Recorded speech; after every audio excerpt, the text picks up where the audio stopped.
You, if you could give us your name and your maiden name, and then we can proceed with the interview.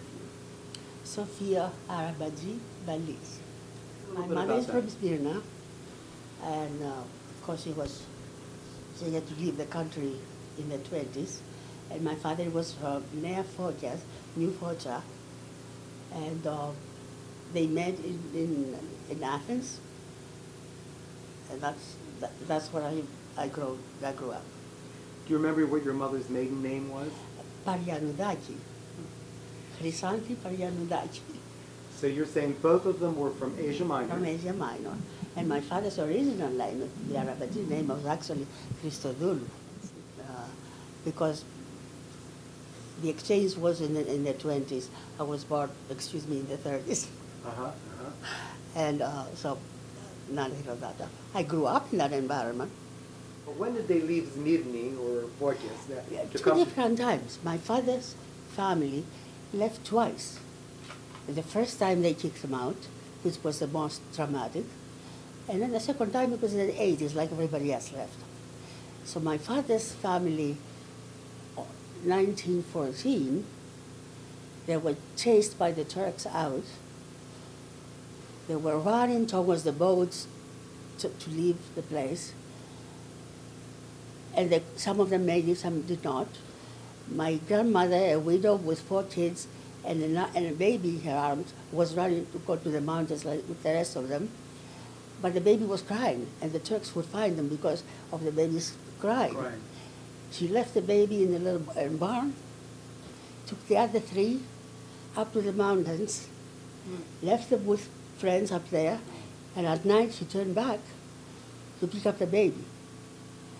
She picked up the baby, and as she's running back to the mountains, the Turks are chasing her. But one of them all of a sudden talks to the guy who chasing her. Leave her alone. Her father and my father were drinking coffee together. So that's how she got there. That's in 1912. 1912. About 9 years later, they asked them if they want to go back, and they went back.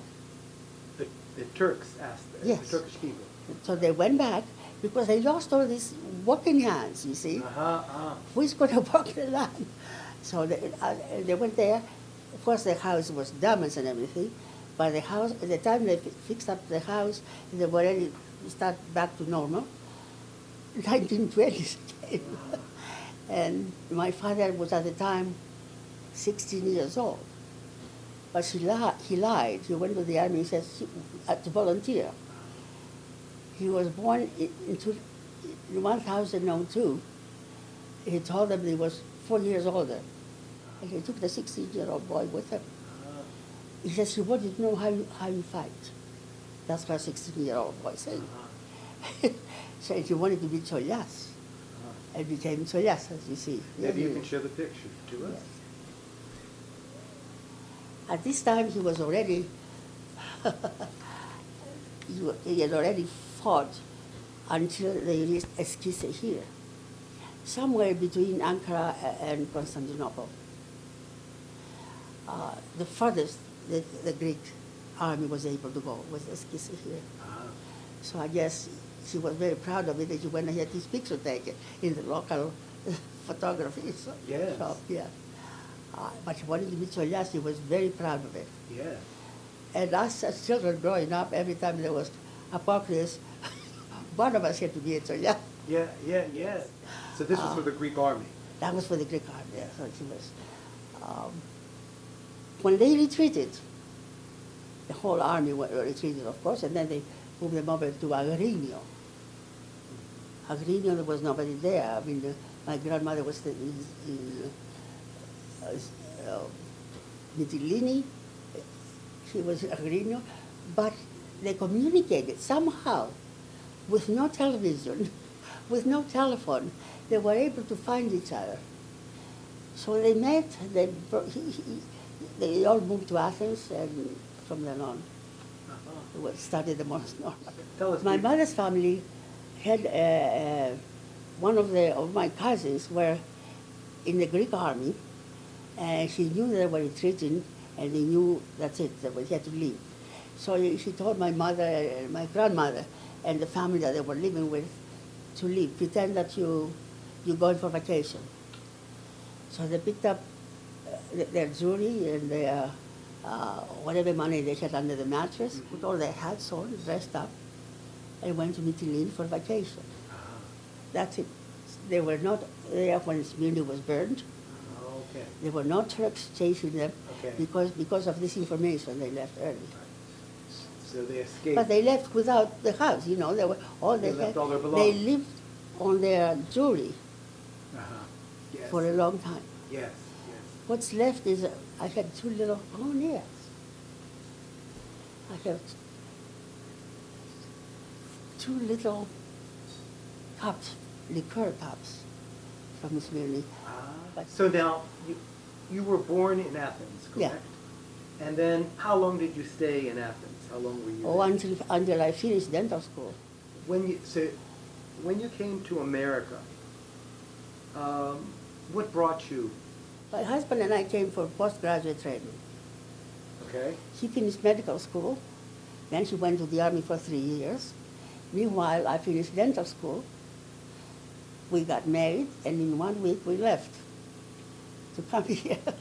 So this all happened in Athens. Yes. And you finished your degree. Your husband finished his degree. Otherwise, my father wouldn't let me go anywhere unless I was married. Right. So I went to Pittsburgh for the first time. Very friendly town. I loved it. He did psychiatry. And the first year, nobody would give me anything. They wouldn't let me anywhere. I was a dentist. I was not a psychiatrist. So I did all kinds of things. I went to the university, got some extra courses. I was trying to keep busy because they would not let me, even though the university would not let me. However, I did my training there in pediatric dentistry. Okay. They wouldn't let you practice? They would not let me practice, and they wouldn't let me go to dental school to be licensed. For what reason? That was the laws of the laws of the dental association. Because you were from a foreign country? Yes, that's right. I was from Greece. There were people, they brought people from Philippines, but because Philippines was a territory at the time, it was okay. But I was from Greece, and I had to do dental school again. I did dental school twice. Oh, okay. Were you a citizen by then? No. First I did my training. They said, congratulations, now you cannot work. And because we were exchange students, the law at the time was, you go back to your country, you go away from this country for 2 years, and you reapply. By the time we did that, the law was to go to your own country for 2 years and reapply. Not just, because a lot of people went to Canada, all around, and in 2 years they came back. We borrowed money from the bank to go to Greece because we were both students. Well, of course. And we would be embarrassed to tell the Greeks what we had when we were in Toronto. We had one room that had one borrowed chair. Because I was in dental school, I had to pay the dental school. And my husband was making at the time, as a resident, $195 a month. 95 was the rent. Oh, my God. Yeah. So we were used to write, but fortunately the banks, looking at the future, our future, didn't have any trouble loaning us money. Yeah. So we survived. But at the time, it was our turn. The law changed, you had to go to your own country. So we went to Toronto, and there, in order to be licensed, I had to repeat dental school. I took an entrance examination for the second year. It was the most difficult part of the dental school of my whole life, Yes. going to the dental school the second time. Yes. My husband repeated some of his training until we both were licensed. When I was licensed, by the time I got licensed in Canada, we decided to leave and come here. My husband already had a position, Here in Baltimore, he had a position, so we left Canada and came here. Now, That was in 1956. Okay. with the English, I guess you had learned English in Athens, Yes. correct? I knew how to communicate, The first year here, I spent to learn terminology, not to read the charts. Right. Right. Fortunately, a lot of the terminology was Greek. Uh-huh. Yes. Yes. But here they used a lot of abbreviations. That's wrong because That's where it was more difficult. yeah. And slowly I learned the language more. I went to school also at the same time. My husband's language was excellent. He wrote many books, all these books down there Oh, wow. at the bottom. Your husband's name, what was his name? George Balis. George. Dr. George Balis. He was a psychiatrist. Yes. When you came back to Baltimore, you were practicing dentistry? Yes, I was admitted to the dental school to practice, to teach dentistry. Not to practice yet, but they gave me a temporary license under the university. Once I finished my contract with them, I would not be able to work unless I passed those 3 exams to get the license, I see. which I did. The first year I was here, I was at the dental school, the first woman on the clinic floor. Wow. They didn't know what to call me. They didn't know what to do with me. The nice ones, even the students, who put their arms on my shoulders, said, "Don't worry about it." I would try to correct them or something, and they would tell me, "Don't worry about it." They would put Wow. I was a young woman, Yes. and I was a woman, and a Yes. foreign woman. Yes. What's that thing doing here? It tells me how to do whatever I'm doing. Right. It was confusing for them. But our department, the pediatric department, was more progressive than the rest of the departments. Yes. I was very lucky to have a good chairman, and he also helped me maintain my position over there. That was the first year. And after, I was excited because I love pediatric dentistry. Mhm. Here I was working with kids, and I was all excited. But within that year, I discovered how the other people look at me, a foreign woman dentist that they are not familiar with. Mhm. So it was a little more of a struggle. I started getting a little more uncomfortable. However, the same people who didn't know what to do with me recommended me for a position that came through medical school, the Children and Youth Project. That was a big project all over America. Mhm. And there was a dental department there for the kids, and I became the director of the dental department. Wow. Beautiful. Beautiful. And I loved it. Yes. We didn't have luxurious setting, but we were part of the comprehensive health care. Mhm. Right next door to me were physicians, social workers, nurses, practitioners of other allergy, all kinds of things we had right there. I would not do anything to the children unless they had a physical, they were cleared. Because a lot of our kids are the high problem situation. And then I developed a lot of programs of how to approach them. There were thousands, it was about close to 8,000 kids, and I only had 4 chairs.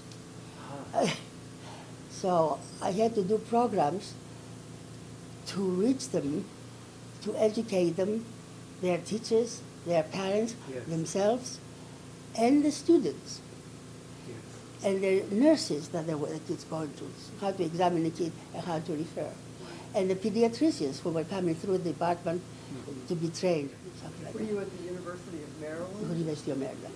What was the motivation to leave Athens?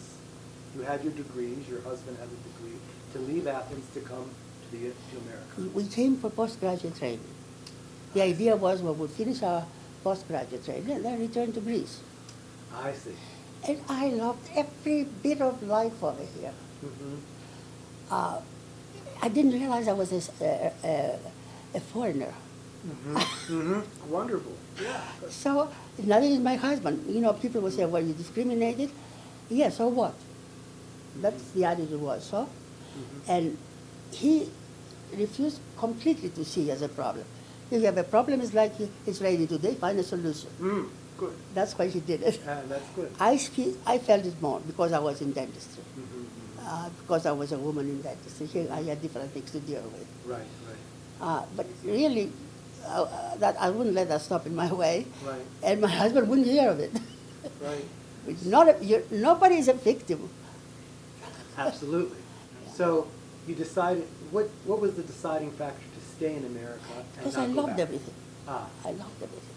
so, And then another small reason is what we learned here, we didn't know whether we could apply it in Greece. I see. Because we left Greece right after the Civil War. Greece had not come on, was not studied on its feet at the time. It was a difficult time. Jobs were not available. By the time we finished here, Greece was in a better shape. We could go. His mother wanted him to go to Kalamata, and she was going to make a little small clinic for him. And I said, we'll stay here. Now, we couldn't stay here because we were exchange students. So we had to reapply. Our oldest daughter was born here. Well, by that time, the second daughter was born here, too. And that's the one who kept us here as permanent residents. You had mentioned the church a little bit before. Was church, you had two children, was the church an important part of your life, or you would go occasionally, or how important was it? It was important to me as a person, but we were also so very busy. We didn't have 5 minutes. My weekends were scheduled every 10 minutes. So Easter came, and I thought I'll go over to the church and help them with epitaphion. I was helping them. And the women asked me who I am, what am I doing, and I told them, and he says, Sarandi says, do you have 40 days or something? And I said, no, don't touch the flowers. Oh. Don't touch anything. Get away. Oh, boy. I didn't know what to do. I've never heard of such a thing. I was straight to the priest. And I said, this is what I've done. I don't know. I didn't know. I don't know anything. He says, come in. Takes me to church, say a small prayer for me. Bless him. He said, go tell him I said to that Judah. It was a good feeling. Yeah, absolutely. I love the Annunciation. Yeah. If you think of your lifetime achievements, your career, not only your career, just your family and so forth, what do you feel is your greatest achievement? I was going to say my kids because that's, but let's, instead of saying my kids, I would say that my career is what I got the last time. I am a professor emeritus, which is not easy to get. I was inducted to the Women Hall of Fame. These are two big things. But I think within my profession, I developed a seminar that I wanted to sensitize the residents that have been on training in pediatric dentistry, how to understand and feel for the child, rather than say, he's not a good patient because he doesn't let me work in his mouth, to help them understand better. So I developed that. We would read a book that talked about the story of a child, or autobiography or something. And often we had a specialist that dealt with the program we were handling at that day. So we had specialists from psychiatric specialists, pediatrics that came here, social work, depending on what the problem was, we had to rotate through. And I continued that after I retired for another 10 years or so. So you taught your students more of a practical way, and instead of reading the textbook, what's For this more particular, practical? I mean, I spoke practically in dentistry. Yeah. Understanding the patient, you treat the patient as a patient and not as a tooth. Excellent. And that was my, I presented that to the Academy of Pediatric Dentistry. And when they came to evaluate our school, there is a committee that goes occasionally to evaluate schools. There were two things we were, let's say, congratulated for, and one of them was my seminar. Yeah. They stopped it now because they sort of work. You mentioned, being of Greek heritage. You left Greece. You came to America. How important was this Greek identity to you? Was this an important part of your life, or Yes. in what way was it important? Of what I am, of what the Greeks stand for, or my heritage. Uh, that's mostly that. One of the things that I thought was missing here, people were not pushing the kids to educate them. There were not that many people that were educated, and that was to me unbelievable. The kids in Greece don't get educated because they have no money. Mm-hmm. And here they would rather buy a new refrigerator than send the kid to school. That bothered me a lot. I'm referring to Greek American community. They would not push themselves, their kids to go to school. Yeah. They were very successful people, wonderful people. People made a lot more money than people who are educated, you know. Mm-hmm. And I admire that because I don't think I could ever made it.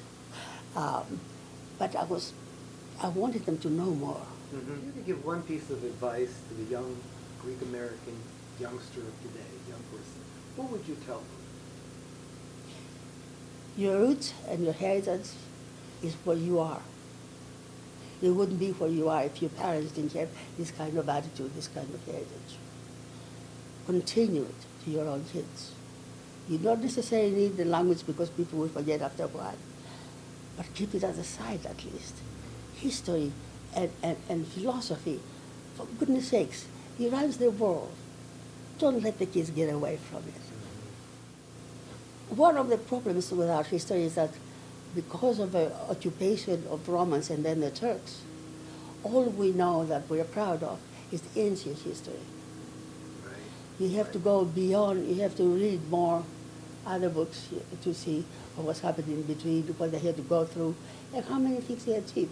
You see no paintings, for example, in Greece, because it was at the time Europe was thriving on that, but the Greeks were under the Turks. Right.